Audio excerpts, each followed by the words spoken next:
Lumipat na nga sa probinsya ang pamilya ni China Hortaleza at Kian Cipriano. Galing nga sila sa city kaya naman hindi pa sila ganoong nakaka-adjust dito sa province life.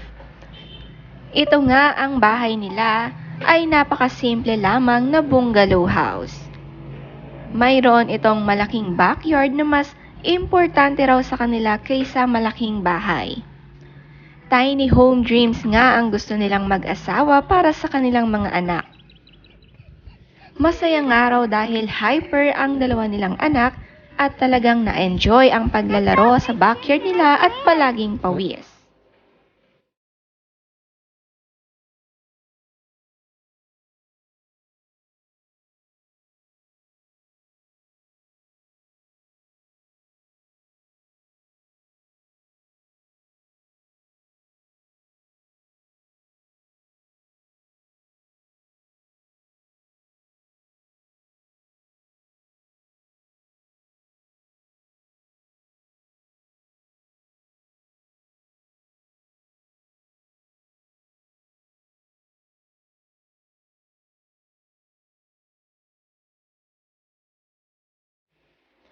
Mas gusto nga ni China ang maging minimalism sa kanilang bagong munting bahay sa probinsya.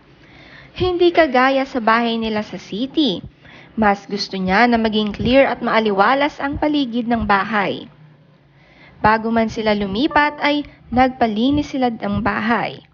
Ito nga ang kanilang kusina. Malapit sa pintuan nila palabas ng bahay. Kahit maliit ang space ay masaya na masaya ang pamilya dito. Maraming puno na makikita sa labas at mahangin. Matagal na nila itong gustong gawin. Ang problema lang daw ay maraming insekto na hindi may iwasan sa Pilipinas.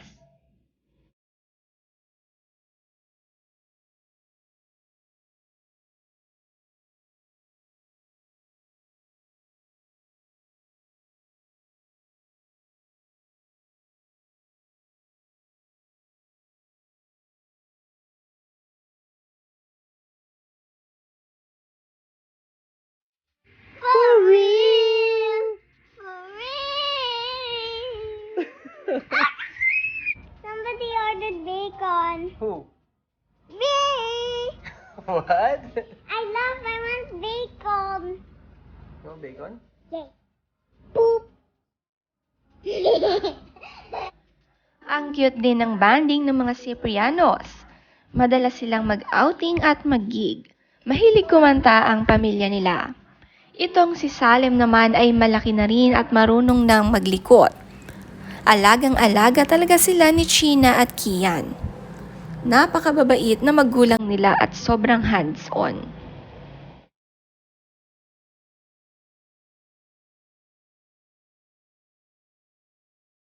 Thank you everyone for remembering for my birthday, and I wish you Merry Christmas out, and I wish we can live in the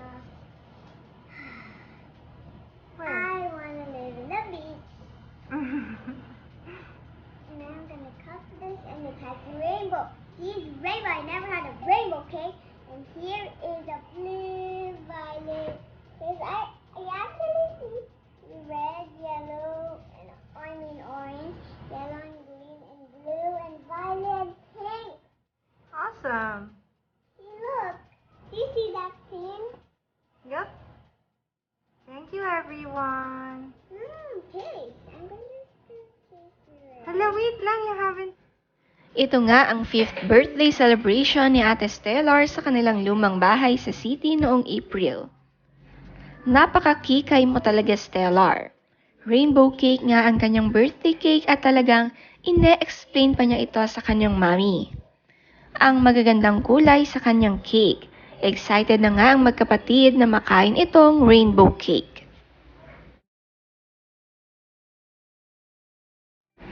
Nakakatuwa rin ang banding nilang pamilya. Ginawa nga nilang Easter egg ang face ni Mami China. Napaka-sweet na mami niya talaga. Support naman si Tatay Kian sa kanyang mga anak at asawa.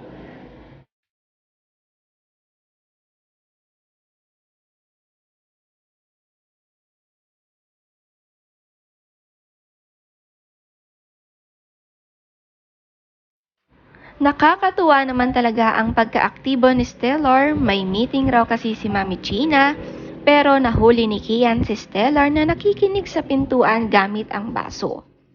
At may dala-dala pa nga itong ice cream. Body straight dapat. Yan, ganyan dapat, ha?